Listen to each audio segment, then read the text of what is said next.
will have a hotspot. We want to make sure that all our schools, about 27,000 of them across Kenya, will be on internet. And we also want to make sure that every home, and we have 8.5 million homes that today are connected to electricity. We also want to lay our fiber network on the Kenya Power transmission lines. So we want 8.5 million homes that are connected to electricity to equally be connected to the internet. And that is the reason why we are rolling out that program, so that we can give more young people the opportunity to explore opportunities in the digital space and the digital economy, to have access to the internet, and also to make sure that bundles are cheaper, and therefore more Kenyans can access that space.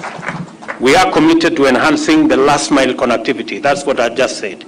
That's the last mile connectivity. And we will deliberately put in place strategies to facilitate access to low-cost internet-ready devices to enable more Kenyans to participate in the digital economy. I want to thank Concert City for what they are doing to our TVETs. I am informed that 20,000 gadgets and computers will be made available to all our 240 almost TVETs across Kenya. That will give students in our TVET institutions the opportunity to interact with the internet and to learn as they work and as they train, so that we can bring them on board the digital economy. When I saw what I see behind me here, many people were wondering what was this whole story about the wheelbarrow. As you can see, we have digital wheelbarrows right here. And that is the connection between the superhighway, the wheelbarrow story, and the digital wheelbarrow you see behind here.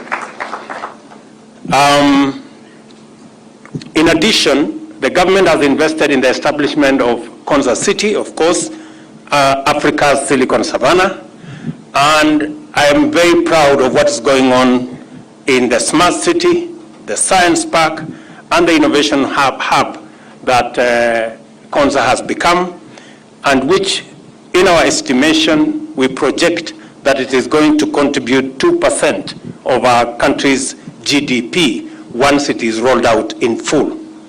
The bulk of online work is created by companies based in large or the largest economies of the world, but most of the work is done by people living in developing countries in Asia, in Africa, and in Eastern Europe. Already, thousands of Kenyans are working online, as you have heard from the two great Kenyans who spoke here earlier. There are approximately 40,000 Kenyans registered on Upwork, the leading freelance platform. In 2014 survey, Kenya ranked 10th overall on a list of countries providing online workers, and #1 in Africa. The digitization of government services and departments, especially at the judiciary, has also created lots of viable micro work, data entry, transcriptions, and other work in the tech space for online workers. And I wish to say here, as part of our strategy on what technology can achieve for our country and for our economy, Eliud Owalo and his team have expressed instructions that in the next 6 months, we want to have digitized all government services. There are 300 government services now available online. That is not even 10%.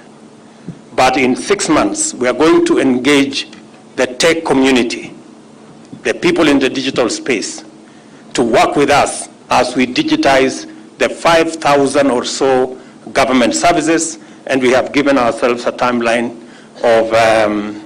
of 6 months, and I am